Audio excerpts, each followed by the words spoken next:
I pulled the rental car up to the curb in front of the familiar wooden house in suburban Kentucky, holding a bouquet of lilies and an expensive Mikimoto pearl necklace bought back in Norfolk. For 48 precious hours of leave for Mother's Day, I just wanted to see the smile of the woman I loved most. With $6,000 I transferred regularly on the first of every month for the past year, I imagined Mom living like a queen, the house renovated and the fridge full of food. But when I walked into the kitchen, reality slapped me hard in the face. No smell of baking, no abundance, only my mother, thin in ragged clothes, trembling as she hurriedly hid a box of stewed beans labeled Church Relief behind her back. She looked at me not with joy, but with sheer terror as if I were a judge passing sentence. "Liana, why did you come back without warning?" she whispered, her voice cracking with fear. "Don't tell your father Mom is eating this." My heart shattered. Where had $72,000 of my blood and sweat salary evaporated to? And why, in the very house I was supporting, was my mother living like a beggar? The shock of her words left me paralyzed for a moment, standing there in my pressed slacks and military-issue boots, clutching a velvet box that now felt heavy with irony. I forced my legs to move, stepping fully into the room. The contrast between the life I lived, the disciplined, sterile, high-performance world of the Navy, and the decay rotting around me was violent. The floorboards groaned under my weight, a sound of structural neglect that shouldn't exist in a home fully paid for. The air didn't smell like the lavender candles I used to send money for. It smelled of damp drywall and trapped despair. I set the lilies down on the dining table, the only surface not covered in dust. But as I cleared a space, my hand brushed against a stack of envelopes. They weren't greeting cards. They were aggressive, red-lettered warnings. Kentucky Power, disconnection. Notice: Water Authority, past due. Medical collections, final attempt. I picked one up, my fingers trembling with a mix of confusion and rising rage. The amount due was trivial compared to what I sent home. I had transferred enough money to pay these bills 10 times over. I had sent enough to replace the roof, buy a new HVAC system, and fill the pantry with steaks and fresh produce from Whole Foods. Yet, here was the evidence of financial ruin, staring at me in angry red font. I turned back to the kitchen, where the only light came from a buzzing, flickering fluorescent tube that cast a sickly pallor over everything. My mother, Elaine, was still huddled at the small breakfast table. She looked like a ghost of the woman who had raised me. Her collarbones protruded sharply beneath a housecoat that had been washed so many times the fabric was thinning to transparency. I walked over to her, the sound of my boots echoing too loudly in the silence. I gently reached out and took the object she was trying so desperately to hide. It was a cold can of pork and beans. The label had been partially torn off, but the stamp was unmistakable. First, United Methodist Church Food Pantry. Not for resale. It was cold. She hadn't even warmed it up. There was no meat, no vegetables, no bread, just gelatinous beans in a can. "Mom," I said, my voice dangerously steady, masking the turmoil inside. "I send $6,000 on the first of every month. I have the receipts. Why are you eating charity food?" She looked up at me, her eyes cloudy and confused, blinking as if trying to process a foreign language. 6,000? Oh, honey, no. Your father said the military cut your pay. He told me the economy was bad, that inflation was eating everything up. He said you could barely afford your own rent in Norfolk. She paused, looking down at her hands. He said we had to tighten our belts, that I needed to do my part to help you keep the house. That's why he takes the disability check too, to manage it for us. The air left my lungs. The lie was so audacious, so complete, it was almost impressive in its cruelty. I pulled my smartphone from my pocket. My hands were shaking, not from fear, but from a cold, lethal fury. I opened my banking app, authenticated with my Face ID, and navigated to the transfer history. I shoved the screen gently into her line of sight. "Look, Mom, read this." Her eyes scanned the glowing screen. May 1st, transfer to Harold Ellis, $6,000. Status, successful. April 1st, transfer to Harold Ellis, $6,000. Status, successful. March 1st. Transfer to Harold Ellis, $6,000. Status, successful. Row after row of green text. $72,000 in 1 year. A fortune in this part of Kentucky. Elaine stared at the numbers. She looked at the date. Then she looked at the cold can of beans sitting on the table. The cognitive dissonance broke, and her face crumbled. Tears spilled over her cheeks, tracking through the grime. He told me we were broke, she sobbed, a sound that was more whimper than cry. He told me the church food was a blessing I should be grateful for.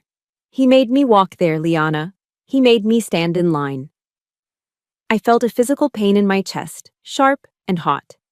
My father hadn't just stolen my money, he had stolen my mother's dignity. He had forced her to beg for food while he sat on a pile of cash meant for her comfort. But then, the sadness in her eyes shifted instantly to something far worse. Terror. She grabbed my wrist, her grip surprisingly strong, her fingernails digging into my skin. Liana, you can't tell him. You can't let him know you showed me this. What? Mom, he's stealing from us. No, she hissed, her eyes darting to the back door. He gets so angry. He says I'm ungrateful. He says if I question him, I'm sinning against the head of the household. If he finds out I know, he'll make it worse. Please, Liana, hide the phone. I looked down at her, a woman who used to protect me from nightmares, now living in one she couldn't wake up from. This wasn't just poverty. This was a prison.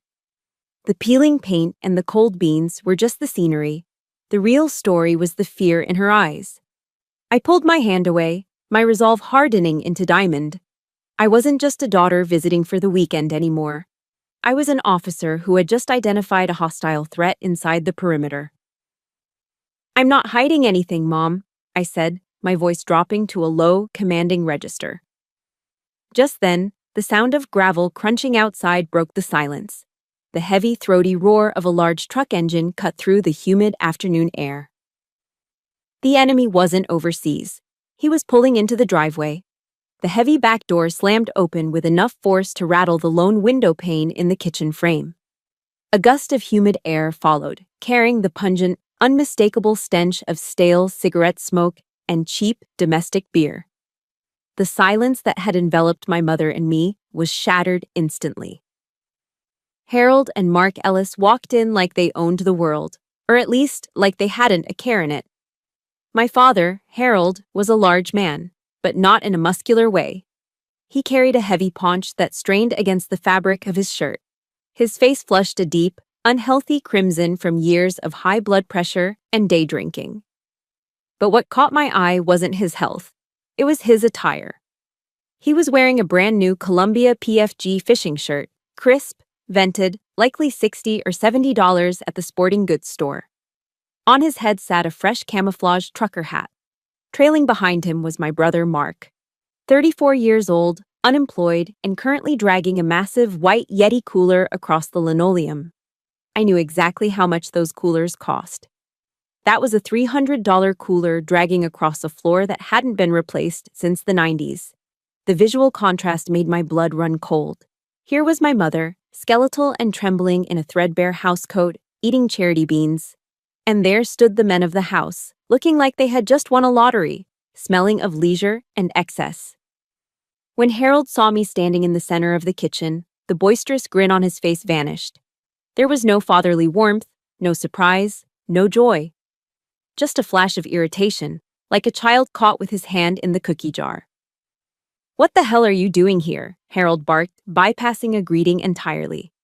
"You didn't call. Who just shows up without calling? You trying to play surprise inspector?" Mark snickered, dropping the heavy cooler with a thud. He leaned against the counter, looking me up and down with a sneer that made my skin crawl. Maybe the Navy finally kicked her out, Pop. Or maybe she couldn't find a husband in Norfolk, so she came crawling back to Mommy's apron strings. I stood at the position of attention instinctively, my spine rigid. These weren't family members. They were hostiles. "The fridge is empty, Dad," I said, my voice cutting through their banter like a knife. "Mom is eating beans from a food pantry. Explain that." Harold scoffed, walking past me to the pantry. He grabbed a fresh beer, popped the tab with a sharp hiss, and took a long, noisy pull. He let out a wet belch, right in front of my mother. "Your mother has gotten weird in her old age," Harold said, wiping his mouth with the back of his hand. "She likes that simple stuff. Says it reminds her of her childhood. Besides, do you have any idea what things cost out here in the real world, Liana? Gas is up, insurance is up. I'm the provider here. I have to manage the resources." "Manage the resources," I repeated, my voice rising. "I checked the receipts. I have sent $72,000 in the last 12 months. That is enough to buy that brand new Ford F-150 I see parked outside. It is enough to fill this kitchen with food for a decade." Mark laughed, a high mocking sound. "Oh, listen to her. The big bad officer thinks she knows how to run a household because she wears a uniform." Harold slammed his beer can down on the table.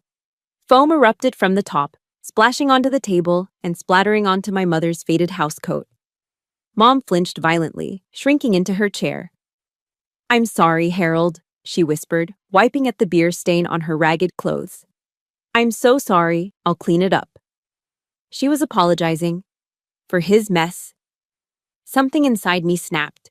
The sheer audacity, the weaponized incompetence, the absolute cruelty of these two men living like kings on my dime while treating the woman who fed them like a servant, it was suffocating. "Don't you dare apologize, Mom," I said through gritted teeth. I turned to Harold. "That is my money. I earned it serving this country. I sent it for her." Harold stepped into my personal space, puffing out his chest, using his size to intimidate. It was a tactic that might have worked when I was 12. It didn't work on a lieutenant commander. "Don't you come into my house and lecture me about money, little girl," he spat, his breath reeking of alcohol. "I gave you life. I raised you. I have every right to use that money however I see fit. You think you're special because you send a check? You're a woman. You don't know how to handle finances. I'm keeping it safe. Otherwise, you just blow it on clothes or give it to some boy." "Safe?" I gestured to the Yeti cooler, the new truck outside, the fresh clothes. "You're spending it on toys while your wife starves." "I am the head of this household," Harold roared, his face turning a dangerous shade of purple. "And you are a guest. If you don't like how I run things, you can get back in your little rental car and leave." Mark chimed in, patting his father on the back. "Yeah, go back to the ocean, sis. Leave the real world to the men." I looked at my mother. She was trembling, her eyes squeezed shut, praying for the shouting to stop. She wasn't going to fight. She couldn't. He had beaten her spirit into submission long ago with years of fear and financial control. I know I'm not the only one whose blood is boiling right now. If you have ever dealt with a family member who takes everything for granted while you do all the work, hit that like button. And tell me in the comments, if you were in my shoes, would you have flipped that table over right then and there? Type yes if you would, because I was about 2 seconds away from losing it. But I didn't flip the table. As I looked at Harold's smug, arrogant face and Mark's foolish grin, I realized that screaming was useless. Logic was useless. They didn't care about morality. They didn't care about suffering. They only cared about the supply. I took a deep breath, forcing my heart rate to slow down. I needed to think like an officer. Emotional outbursts would just give them ammunition to call me hysterical or crazy. To take down a target this entrenched, I didn't need a shouting match. I needed a paper trail. I needed hard evidence that would stand up not just in a family argument, but in a court of law. "Fine," I said, my voice dropping to a terrifying calm. "You're right, Dad. You're the head of the household." I turned and walked out of the kitchen, leaving them confused by my sudden surrender. But I wasn't surrendering. I was just changing tactics. If they wanted to play games with my money, I was going to show them exactly what the cost of war looked like. Tomorrow morning, I wasn't going to be a daughter. I was going to be an investigator. And I knew exactly where to start looking. At 700 hours the next morning, the sky was a bruised purple, heavy with the threat of rain. I didn't wear civilian clothes. I put on my service khakis, pressing the creases until they were sharp enough to cut glass. I polished my brass belt buckle until it gleamed. If I was going to walk into the center of my childhood community to uncover the truth, I was going to do it with the full weight of my rank and dignity. I drove the rental car to Oak Haven United Methodist Church. It was a red brick building that anchored our small town, the place where I had attended Sunday school, where I had been baptized, and where, apparently, my mother had been reduced to a beggar. The parking lot was empty save for the pastor's sedan. I walked up the steps, the silence of the morning amplified by the rhythmic click of my heels on the pavement. Pastor Reynolds was in his office, a small room that smelled of lemon polish and old, dust-heavy books. He was a gentleman with silver hair and wire-rimmed glasses, the kind of man who had known me since I was tall enough to see over the pew. But when he looked up and saw me standing in the doorway, his expression didn't hold the pride I usually saw when I came home in uniform. It held pity. That look hit me harder than a physical blow. In the Navy, pity is an insult. It means you are weak. It means you are a casualty. "Liana," he said softly, standing up to gesture toward a wooden chair. "I heard you were back in town. I'm very glad you're here. Your mother truly needs the help." He busied himself pouring tea from a porcelain pot, his hands moving with a nervous energy that set my radar off immediately. He wouldn't meet my eyes. "Pastor," I said, skipping the pleasantries, "my mother is eating beans from your food pantry. She has disconnection notices on her table. I need to know when this started." Reynolds sighed, a long, heavy sound that seemed to carry the weight of the entire congregation's secrets. He sat down and pulled a thick, leather-bound ledger from his desk drawer. He opened it, running a finger down the handwritten columns. "It started about 14 months ago," he said, his voice grave. "At first, it was just small things. A few boxes of powdered milk, canned vegetables. Then, last winter, Harold came to us about the heating bill. It was $300. We paid it from the emergency fund. We never turn away a family in need, Liana. You know that." "But—" He trailed off, looking at the ledger as if the numbers pained him. "But what?" I pressed, leaning forward. "But we tried to reach out to you," he admitted, finally looking up at me. "I know you are an officer. I know the military pays well. I thought perhaps there was a mistake, a banking error." "There was no error," I said, my voice tight. "I send $6,000 a month. Every month." The pastor's eyes widened behind his glasses. He looked from me to the ledger and then back to me. The pity in his eyes deepened, shifting into something closer to sorrow. "Oh, my dear," he whispered. "That makes what Harold said even more difficult to repeat." "What did he say, Pastor? I need to know." Reynolds took a sip of tea, likely to buy himself a moment of courage. "Last autumn, when the requests for money became frequent, I called your father. I asked him if we should contact you, if the family needed a long-term financial plan. He broke down crying on the phone. I gripped the arms of the wooden chair so hard my knuckles turned white. He cried. "He told me you had cut them off," Reynolds said. The words hung in the air, toxic and heavy. "He said you were living the high life in the city, spending your money on luxury apartments and vacations. He said you had turned your back on your aging parents and told them to fend for themselves. He said you told him that you didn't owe them a dime." The silence that followed was absolute. My ears rang. It wasn't just theft, it was character assassination. Harold hadn't just stolen $72,000 from me, he had stolen my name. He had painted me as the prodigal, ungrateful daughter to the entire town. He had made himself the victim, the suffering father abandoned by the heartless military officer, also he could garner sympathy and free groceries while he drank beer in a new truck. He allowed my mother to stand in line for handouts, enduring the whispers and the side-eyed glances of her neighbors, while he spent my hard-earned money on his own selfish indulgences. "Lying lips are an abomination to the Lord," the pastor quoted softly, shaking his head. "We approved the emergency funds because we thought they had no one else. We thought they were abandoned." I sat there for a moment, letting the betrayal soak into my bones. It felt cold, like ice water in my veins. But then, the cold turned into armor. The hurt evaporated, replaced by the tactical clarity of a commander surveying a battlefield. Harold had built a fortress of lies. He thought he was safe because I was 1,000 miles away. He thought he could destroy my reputation to feed his greed. He was wrong. I stood up slowly, smoothing the front of my uniform. I picked up my cover, my combination cap, and placed it squarely under my arm. "Thank you, Pastor," I said. My voice was no longer shaking. It was steel. "You have cleared up the confusion. I can assure you, the charity stops today, and the truth comes out today." "Liana," he said, concern etching his brow, "what are you going to do?" "I'm going to correct the record," I said, "and I'm going to fix the mistake I made by trusting the wrong man." I turned and walked out of the office, leaving the smell of old books and pity behind. The morning air hit my face, cool and damp. I didn't feel the humidity anymore. I only felt the mission. I had the testimony. Now, I needed the paper trail.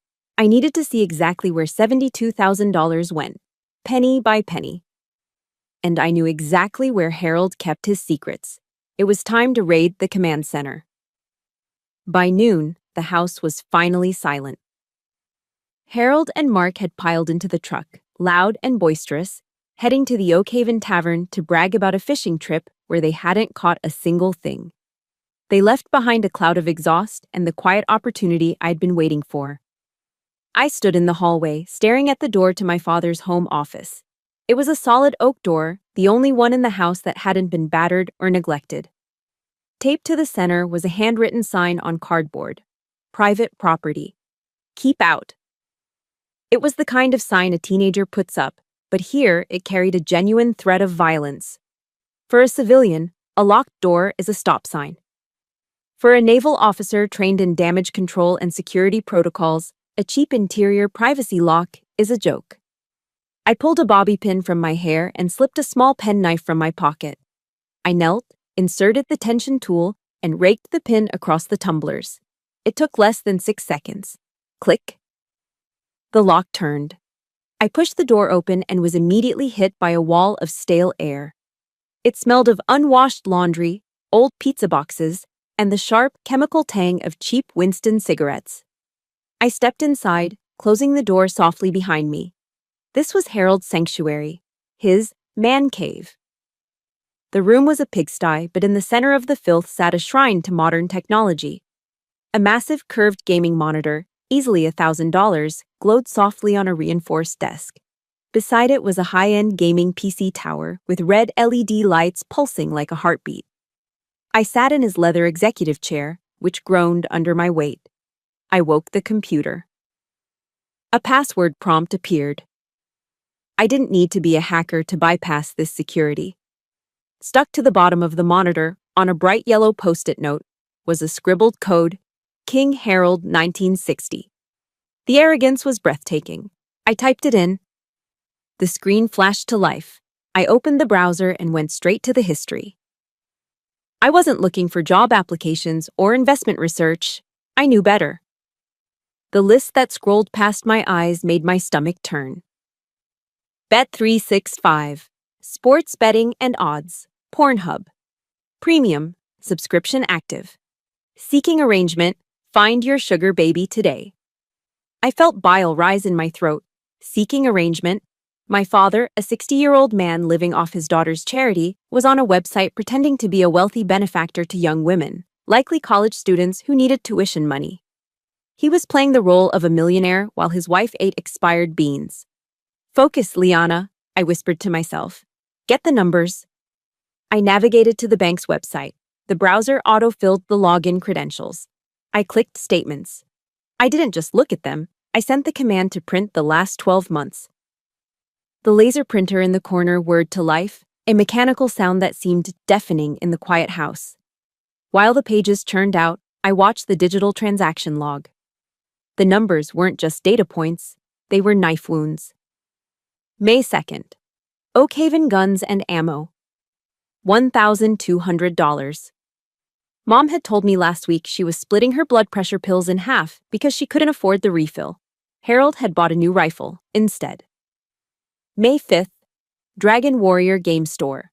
$500. That was for Mark. $500 on virtual currency for a video game while the water bill sat unpaid on the kitchen table. May 10th. The Rose Motel.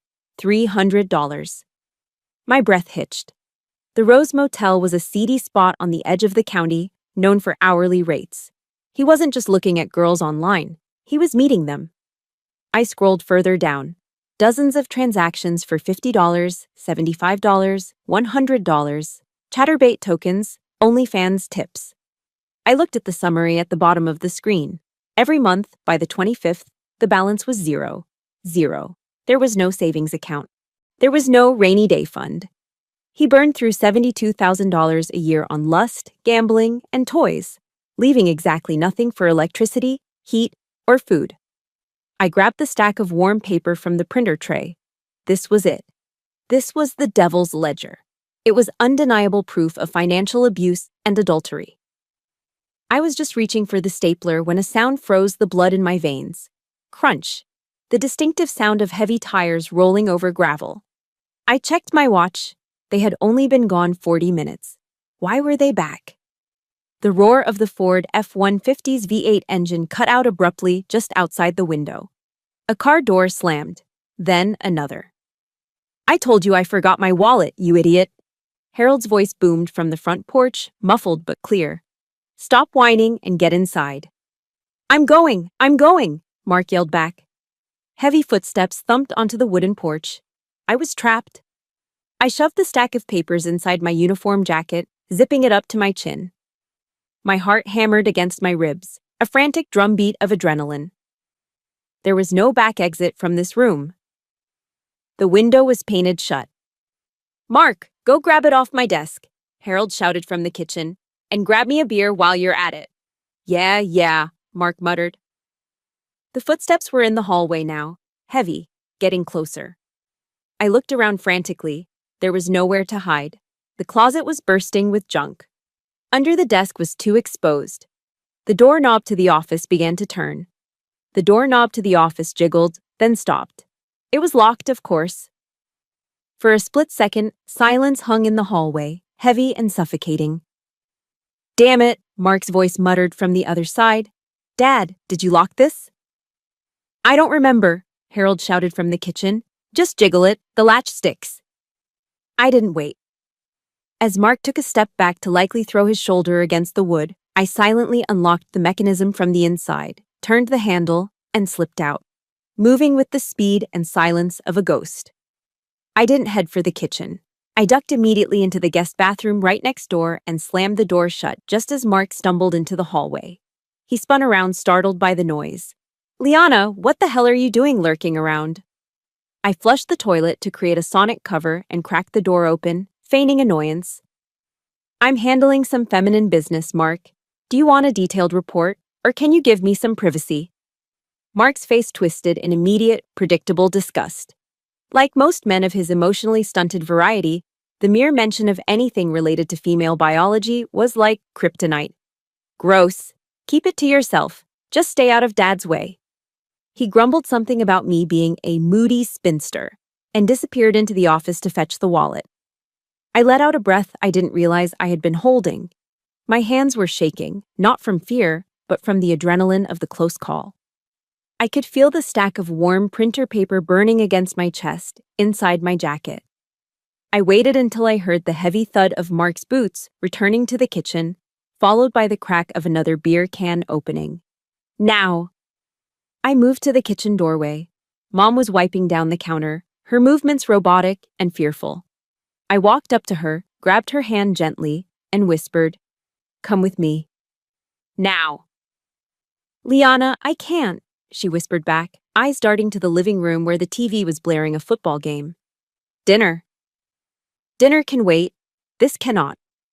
I pulled her, ignoring her weak resistance, and led her down the hall to my old bedroom. I ushered her inside and locked the door behind us. The room smelled like dust and memories. Faded posters of bands from the 90s still clung to the walls, a stark contrast to the war zone this house had become. "Liana, what is it?" Mom asked, rubbing her wrists. "If your father hears us whispering, he gets paranoid." I didn't say a word. I unzipped my jacket and pulled out the stack of papers, the devil's ledger. I spread them out on the faded chenille bedspread. "Look, Mom," I said, my voice trembling with suppressed rage. "Don't look away. Read this." She squinted, leaning over the bed. "What is this?" "It's the truth," I said. Look at the transactions. I pointed to the lines I had highlighted in my mind. May 2nd, $1,200 to Oak Haven Guns and Ammo. You told me you couldn't afford your arthritis medication last week, Mom. He bought a rifle. She gasped, her hand flying to her mouth. May 5th, I continued relentless. $500, that's for Mark's video game. That's $500 of my salary, going to a 34-year-old man's virtual sword while you eat beans. He said he was investing, she stammered, her voice thin and breaking. He said the market was down. Investments? I let out a harsh, dry laugh. I pointed to the recurring charges for the Rose Motel. Since when do investments charge by the hour at a roadside motel, Mom? Her face went pale, draining of all color. She knew what the Rose Motel was. Everyone in Oak Haven knew. It was a place for secrets and sins. And this, I said, pointing to the line that hurt the most, seeking arrangement. Do you know what this website is? She shook her head, tears beginning to spill over. It's a website where old men pay young women for companionship, I said, the words tasting like ash in my mouth. He's using the money I send, money meant to keep a roof over your head, to pay for college girls to pretend they like him. The silence in the room was absolute, broken only by the muffled sounds of the football game from the other end of the house. Mom collapsed onto the edge of the bed. She didn't scream, she didn't wail. She just crumbled, her shoulders shaking with silent, racking sobs. It was the sound of 40 years of loyalty shattering against the cold, hard rock of reality. I tried to be a good wife, she choked out. I prayed. I saved every penny. I thought if I just suffered a little more, God would fix him. God sent me back to fix this, Mom, I said softly. I reached into my pocket and pulled out the velvet box I had brought from the car. I opened it. The Mikimoto pearls glowed in the dim light, perfect and pure. Stand up, Mom. She stood, wiping her eyes with her sleeve. I walked behind her and fastened the clasp around her thin, fragile neck. The cool weight of the pearls settled against her skin. I turned her to face the dusty mirror on the back of the door. Look at yourself, I commanded gently. This necklace is worth more than Mark's truck. I bought this for you. Not for a girl on the internet, not for a bartender at the Rose Motel. For you. She touched the pearls, her fingers trembling. For the first time in years, she wasn't looking at the floor. She was looking at herself. He treats you like a servant, I said, meeting her eyes in the reflection. He treats you like a dog he can kick whenever he wants. But you are Elaine Ellis. You are my mother. And you are done being a victim. She took a shuddering breath. The fear was still there, lurking behind her eyes. The fear of a woman who had been conditioned to be small. But beneath it, sparked by the truth I had just laid bare, was something else. Anger. He lied to me, she whispered. He let me beg for food. Yes, I said. Do you want to live like this until you die? Do you want to starve so he can play? She closed her eyes, gripping the pearls. When she opened them, the tears had stopped. No, she said. Her voice was quiet, but it didn't shake. I'm tired, Liana. I'm so tired. I know, I said, putting my hands on her shoulders. Tonight, we end it. I will do the talking. I will take the heat. You just need to stand behind me. Can you do that? She looked at the bank statements on the bed, then at the pearls around her neck. She nodded. I can do that. I squeezed her shoulders. The alliance was formed. The hostage had been armed. Good, I said. Then wipe your face, Mom. We have a dinner to attend. The air in the dining room was thick enough to choke on, smelling of roasted grease and impending violence. On the center of the table sat a plastic container holding a rotisserie chicken from Costco, its lid torn off. Harold and Mark were tearing into the meat like starving wolves, grease glistening on their chins, discarding the bones onto their plates with wet, smacking sounds. My mother sat quietly, her hands folded in her lap, fingering the cool beads of the Mikimoto pearls. She hadn't touched her food. She was waiting for the signal. Harold wiped his mouth with the back of his hand and let out a loud, unapologetic belch. He pointed a greasy drumstick at Mom. See, Elaine, that's what real food tastes like. If you weren't so stingy with the grocery budget, we could eat like this every night. Don't know why you insist on hoarding pennies. He tossed the bone onto the pile, pushed his chair back, and started to stand. All right, game time. Mark, grab me another beer. Sit down, I said. I didn't shout. I didn't scream. I used my command voice, the tone I used on the bridge of a warship during a storm. It was deep, resonant, and brooked absolutely no argument. Harold froze halfway out of his chair. He looked at me, blinking, as if he couldn't believe the sound had come from his daughter. Excuse me, who do you think you're talking to? I said, sit down, Harold. The use of his first name hit him like a slap. He sank slowly back into his chair, his face reddening. You watch your tone, girl. I am the man of this house. Not anymore, I said. I reached into my jacket and pulled out the stack of papers, the devil's ledger. I threw them into the center of the table. They landed with a heavy slap right next to the carcass of the chicken. Explain this, I demanded, line by line. Harold glanced at the papers. Even upside down, the logos for Oakhaven Guns and Ammo and Seeking Arrangement were visible. His face went from red to a sickly shade of gray. Mark reached for the stack. What is this? You snooping in Dad's office, you little... Touch those papers, Mark, and you'll be eating through a straw, I said, locking eyes with him. My gaze was lethal. Mark shrank back, his hand retreating. He was a bully, and like all bullies, he was a coward when faced with a superior force. I turned my attention back to my father. You told the church I abandoned you so you could get free beans. You let your wife beg for food. Meanwhile, you spent $72,000 in 12 months. On guns, on video games for your 34-year-old son, and on women. I pointed a finger at him, an accusation sharp as a bayonet. You aren't a provider, Harold. You are a parasite. You have fed off my labor and Mom's dignity for 40 years. You shut your mouth, Harold roared. The shame was too much for his fragile ego. He exploded, kicking his chair back so hard it crashed to the floor. He lunged across the corner of the table, his heavy hand raised to strike me, a reflex he had used to silence the women in this house for decades. But I wasn't Elaine Ellis, and I wasn't 12 years old. As his hand came down, I didn't flinch. I stepped into the strike, intercepting his wrist with my left hand while my right hand clamped onto his elbow. With a fluid motion drilled into me by years of close-quarters combat training, I twisted. I applied just enough torque to lock the joint. Harold screamed, a high-pitched sound of shock and pain, as I forced his arm behind his back and slammed his chest down onto the table, right next to the chicken grease. Don't you ever, I hissed, leaning close to his ear, think about touching me or my mother again.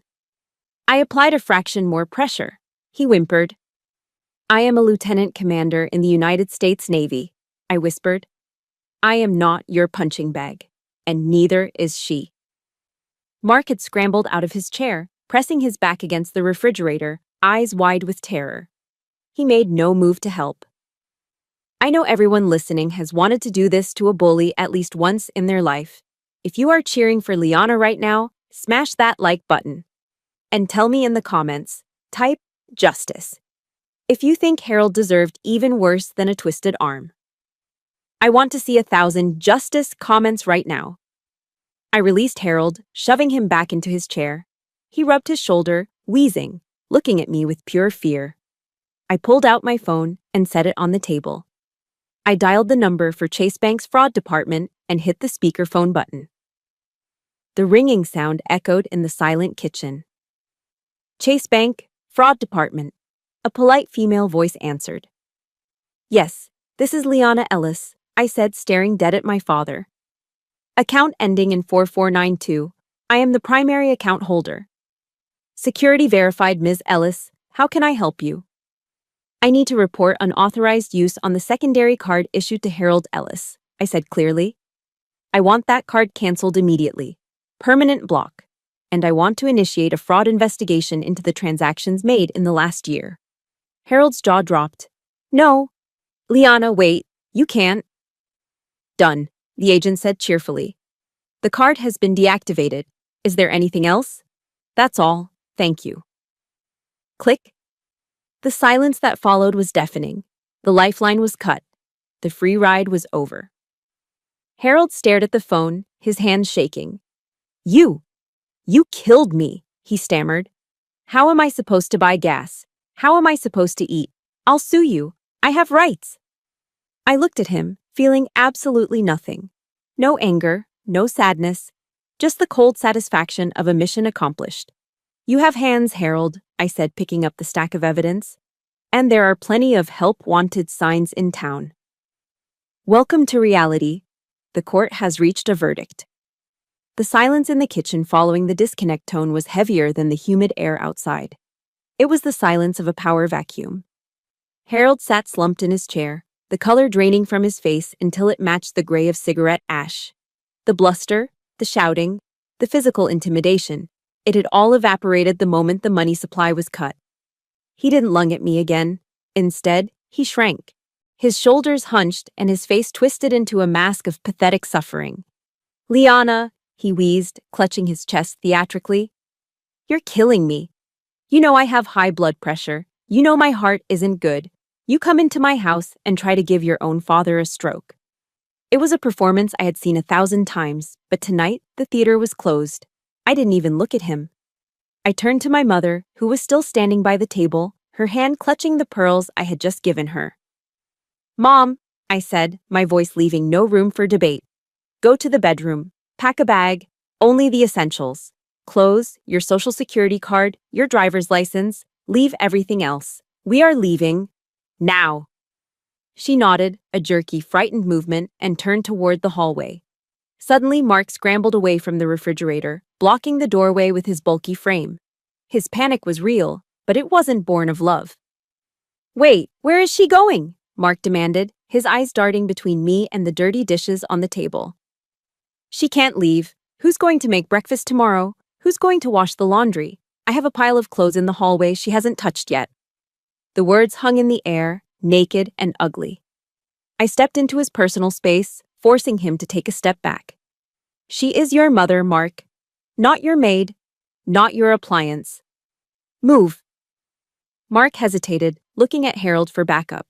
But Harold was too busy feeling sorry for himself. I shoved past Mark, leading Mom into the bedroom. We moved fast. It was a tactical extraction. I grabbed a small duffel bag from the closet and started tossing in the shirts and pants. Mom moved slower, her hands trembling as she picked up a framed photo of us from the dresser. Leave it, I said gently. We'll make new memories. Don't take anything that carries the smell of this house. She put the photo down. We zipped the bag. As we walked back into the kitchen, Harold was waiting. He had switched tactics again. The anger was gone, the medical emergency was forgotten. Now, he was the heartbroken lover. He rushed forward, grabbing Mom's hand before I could intercept him. Elaine, baby, please, he begged, his voice cracking with a desperate, oily sweetness. You can't just walk out. We've been married 40 years. 40 years. You swore an oath before God. Mom froze. The guilt, conditioned into her for decades, flared up in her eyes. I can change, Harold continued, sensing her hesitation. He squeezed her hand. I'll stop the gambling. I'll stop the websites. I promise. Just don't leave me here alone. I need you, Elaine. I love you. It was classic love bombing, the last-ditch effort of an abuser losing control. I stepped forward to physically separate them, but Mom raised her free hand to stop me. She looked at Harold. She looked at his teary, bloodshot eyes. Then she looked around the kitchen, at the peeling paint, the unpaid bills, the empty refrigerator, and the rotisserie chicken grease congealing on the table. Slowly, deliberately, she pulled her hand from his grip. She reached for her left hand. With a twist, she slid off her wedding ring. It was a plain, thin gold band, worn down by decades of scrubbing floors and washing dishes. It was the only thing of value he had ever given her, and even that had been a shackle. She didn't hand it to him. She placed it gently on the table, right next to a puddle of chicken grease. I am not leaving you because I don't love you, Harold, she said, her voice quiet but steady, echoing the strength of the pearls around her neck. I am leaving because I need to find the woman I was before I met you. The statement was soft, but it hit Harold with the force of a freight train. He stood there, mouth open, his hands hanging uselessly at his sides. He had no defense against the truth. Let's go, Mom, I said. I picked up the duffel bag with one hand and wrapped my other arm around her shoulders. We walked past Harold, who was now just a statue of a defeated tyrant. We reached the back door. Mark was standing there, leaning against the doorframe, looking lost. For the first time, the reality was sinking in. The ATM was closed. The cook was leaving. The maid was quitting. He looked at me with a mix of hatred and helplessness. What are we supposed to do? I paused, my hand on the screen door. I looked at my brother, 34 years old, able-bodied, yet completely useless. I saw a sign in town on my way in, I said, my voice cool and sharp. The Ace Hardware store is hiring stock boys. $12 an hour. You start at the bottom, Mark. Good luck. I pushed the door open. We stepped out into the night air. It was still humid, but away from the house, the air felt cleaner. I helped Mom into the passenger seat of my rental SUV. I threw the bag in the back and climbed into the driver's seat. As I started the engine, I glanced in the rearview mirror. The kitchen light was still on. Through the window, I could see two shadows standing amidst the mess they had created, small and insignificant. I shifted the car into drive and pulled away, the gravel crunching under the tires one last time. Beside me, Mom let out a long, shuddering breath. Then she covered her face with her hands and began to cry. But these weren't the fearful, stifled sobs of the woman hiding a can of beans. They were loud, heaving sobs of relief. We left the rotting house behind, driving toward the highway, toward the lights of the next town, toward a life that finally belonged to her. The lease signing at Pineview Senior Living took less than 30 minutes. It was a quiet, clean complex 2 towns over, close enough to her church, but far enough from the toxic crater of her old life to be safe. When I unlocked the door to Unit 2B, the smell hit us first. It didn't smell of mildew, stale beer, or despair. It smelled of fresh latex paint and the lavender cleaning solution the management used. Sunlight streamed through the sliding glass balcony doors, flooding the living room with a warmth that felt almost foreign after the gloom of the old house. It's all for me, Mom whispered, stepping onto the plush beige carpet. She looked terrified to touch anything, as if she might break the spell. It's all yours, Mom, I said, dropping the keys on the granite countertop. Utilities are included. No more red envelopes. No more shut-off notices. I led her to the kitchen. It wasn't huge, but it was modern. I walked over to the stainless steel, double-door refrigerator and pulled it open. It was empty now, but the light was bright and the shelves were clean glass, waiting to be filled. Let's go shopping, I said. An hour later, we were pushing a cart through the aisles of the local Whole Foods. For 40 years, my mother had shopped with a calculator in her head, terrified of going over a budget that Harold drank away anyway. She instinctively reached for the dented cans, the generic brands, the meat that was marked down because it was about to expire. Mom, I said gently, taking a package of graying ground beef out of her hand and putting it back. Stop. I guided her to the butcher counter. We aren't eating scrap meat anymore. You like steak, right? Oh, Liana, steak is too expensive, she fretted, looking at the price tag. Ribeyes are $15 a pound. Get 2, I told the butcher. Thick cut. We filled the cart. Fresh organic spinach, expensive almond milk, a carton of cage-free eggs, a box of Belgian chocolates. By the time we reached the checkout lane, the cart was overflowing with color and life. At the register, as the cashier scanned the items, Mom started to fumble with her old, worn-out coin purse, her hands shaking. She was looking for coupons, counting pennies out of habit. Put that away, I said. I reached into my pocket and pulled out a brand new debit card I'd opened that morning. It was a bright, shimmering blue. I handed it to her. Read the name, Mom. She squinted at the embossed letters. Elaine Ellis.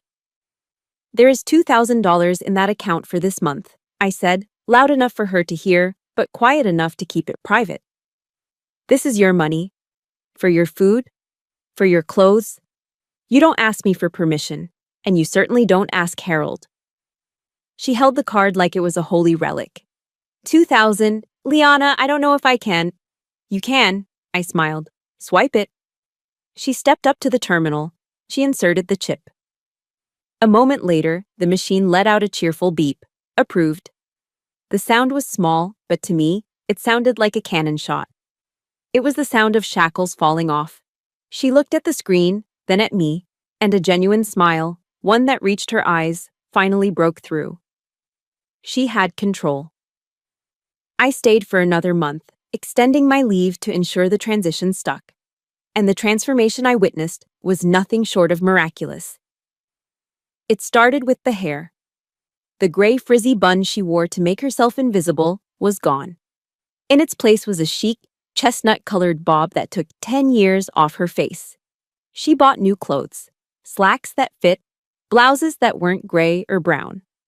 One morning, I found her in the community center, sitting on a yoga mat with 3 other ladies, laughing as they tried to hold a pose. She wasn't the scared, trembling victim I had found in the dark kitchen. She was Elaine. She was a woman with friends, with a home, and with a future. But the universe demands balance. While Mom was rising, the old house was sinking. I got the news from Mrs. Gable, the nosy neighbor who lived across the street from the old place. I met her at the post office, and she couldn't wait to spill the tea. It's a disaster over there, Liana, Mrs. Gable whispered, leaning in conspiratorially.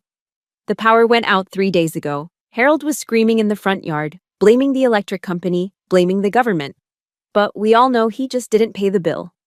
I listened, my face impassive. And the fighting, she continued, shaking her head.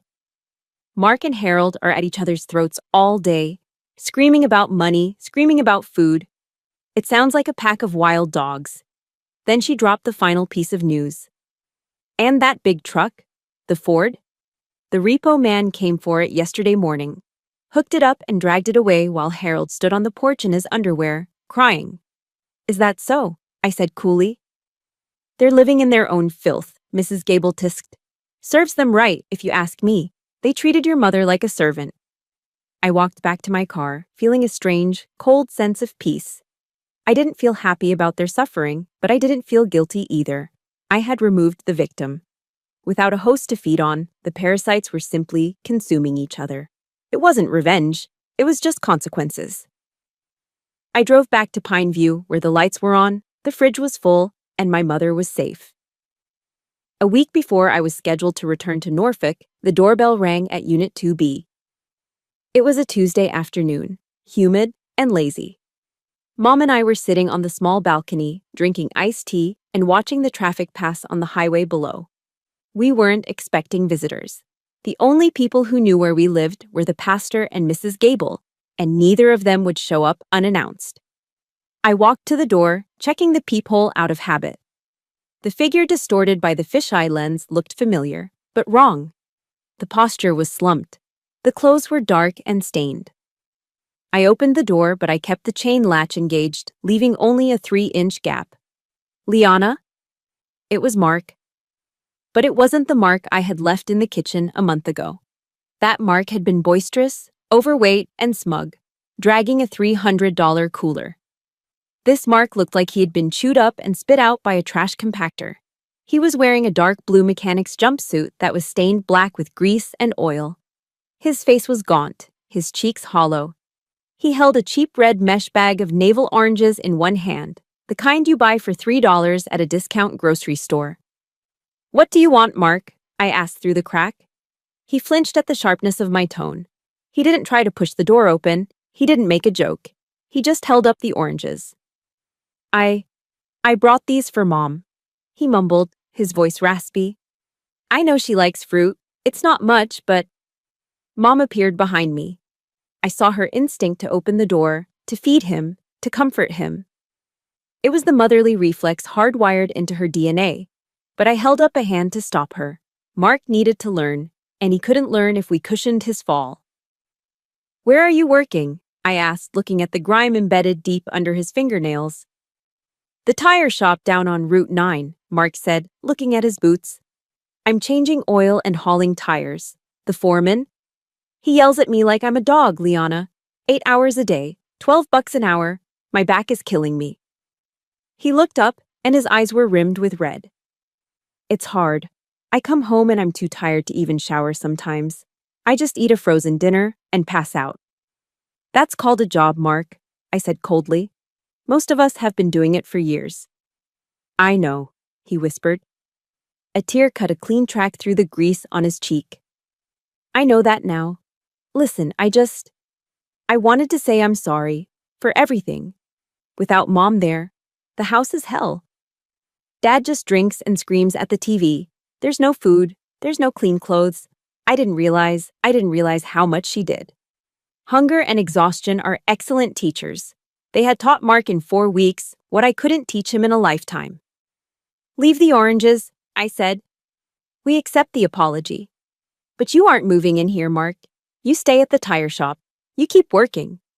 Maybe in a year you'll be a man worth knowing." I closed the door.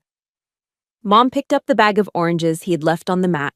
She held them to her chest for a moment, looking sad, but she didn't unlock the latch. The next day, I drove past the old house one last time. It was a painful sight. In just over a month, the property had deteriorated from neglected to abandoned.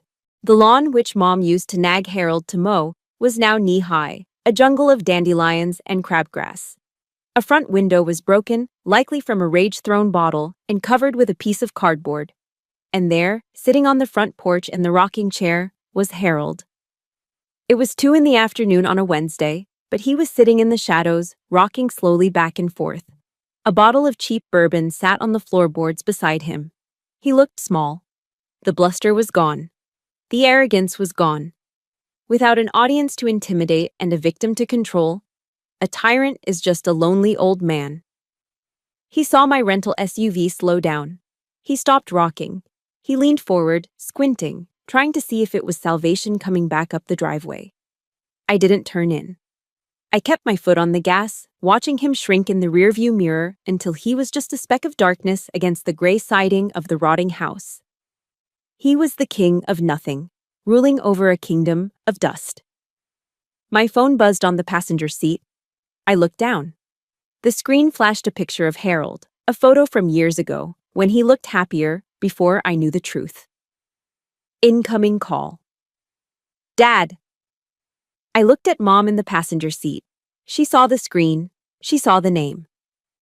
For a second, the old fear flickered in her eyes, but then she looked at her new haircut in the visor mirror. She touched the pearls at her throat. She looked at the road ahead, stretching out toward the airport and away from Oak Haven. She shook her head slowly. "No," she whispered. "I have nothing left to say to him." I picked up the phone. I didn't answer. I pressed the red button to decline the call. Then I opened the contact settings. I scrolled down to the bottom, past the phone numbers and the email addresses, to the red text at the very end. "Block this caller." I tapped it. A confirmation box popped up. "You will not receive phone calls, messages, or FaceTime from people on the block list." I tapped block contact. The phone went silent. The connection was severed. There would be no more lies, no more guilt trips, no more manipulation. We drove on in silence, leaving the past to rot in the overgrown weeds of Kentucky, while the highway ahead opened up wide and free. The Bluegrass Airport in Lexington buzzed with the chaotic energy of travelers, but as I walked through the terminal, the crowd seemed to part. I wasn't wearing my working khakis today. I was wearing my service dress whites, the high collar, the gleaming gold buttons, the pristine fabric that demanded respect. Beside me walked Elaine Ellis. She didn't look like the woman I'd found cowering in a dark kitchen a month ago. She walked with her head high, her new chestnut hair catching the terminal lights. Around her neck, the Mikimoto pearls glowed softly, a testament to her reclaimed dignity. When we reached the security checkpoint, I turned to her.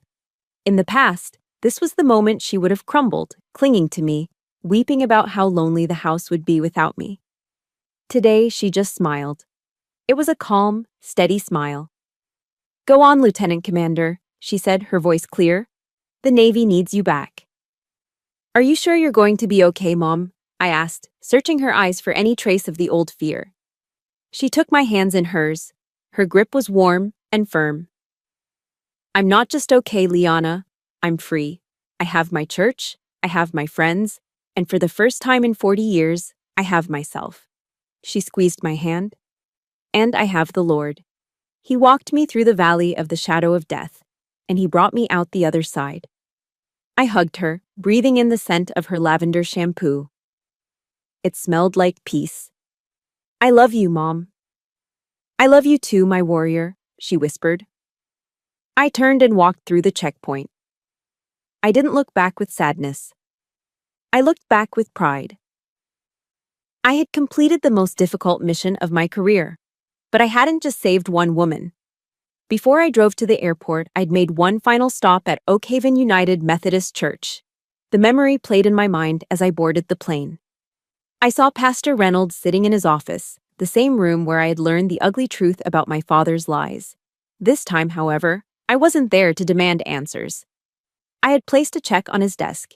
It was for a significant amount, a large portion of the savings I had intended to use for a down payment on a house for myself. "What is this, Liana?"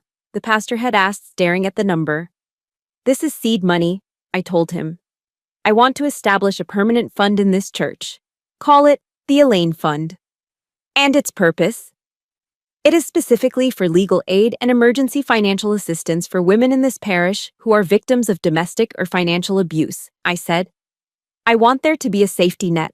If a woman in Oak Haven is afraid to leave her husband because she can't buy groceries or hire a lawyer, this fund pays for it. No questions asked, no judgment passed." The pastor had taken off his glasses, his eyes shining with emotion. "Liana, this will save lives." "That's the point, Pastor," I said, standing to leave. "Don't let anyone else eat charity beans in the dark. Not on my watch." Back in the present, the jet engines roared to life, pressing me back into my seat. The plane taxied to the runway and began its ascent. As the ground fell away, I looked out the window. The rolling green hills of Kentucky spread out below like a quilt. Somewhere down there, in that vast landscape, was a rotting house with overgrown grass, where a lonely old man sat in the dark with his bottle. I felt a twinge of phantom pain, the ache of a daughter who had lost her father. But it was fleeting. The plane punched through a layer of clouds, breaking into the brilliant, blinding sunshine of the upper atmosphere. I realized then that the hardest war I would ever fight wasn't against foreign insurgents or hostile fleets. It was the war against the injustice within my own bloodline. It was the battle to accept that the people who are supposed to love us are sometimes the ones who hurt us the most. I had lost a father, yes, but I had saved a mother. And in doing so, I had saved a part of myself that I didn't know was dying. I leaned my head back against the seat and closed my eyes. The words of John, chapter 8, verse 32, drifted through my mind, clearer than ever before. "And you shall know the truth, and the truth shall make you free." The truth had been painful. It had been ugly. It had cost me money and heartache, but it had shattered the chains. As I watched the white clouds drift by, I finally understood the real meaning of family. It isn't just about blood or history. It shouldn't be a shield to protect cruelty, nor an obligation to endure pain. True family is a sanctuary of safety, not a prison of fear. Justice isn't just found in a courtroom with a gavel. It is found in the quiet, difficult choices we make to protect the vulnerable. It is in the courage to say no more, even when the bully shares your last name. My name is Lieutenant Commander Liana Ellis, and this was my justice. If there is one thing I want you to take away from my journey, it is this. Financial abuse is a silent epidemic, and it thrives in the darkness of our silence. We often fear offending our family members more than we fear their betrayal. But please remember, protecting your hard-earned resources and the dignity of those you love is not an act of selfishness. It is an act of survival. Check on your elderly parents. Ask the hard questions about their finances. Don't let politeness become a prison. Setting a boundary is not an act of war. Sometimes it is the only path to peace. Now, I want to hear from you. Have you ever had to make the difficult choice to cut off a toxic family member to save yourself or someone you love? It is a heavy decision, but you shouldn't have to carry it alone. Share your story in the comments below. Let's turn this comment section into a support group for survivors. If you believe that justice was served today, please hit that like button and subscribe to the channel. Your support helps us tell more stories that need to be heard. Until next time, stay strong and stay vigilant.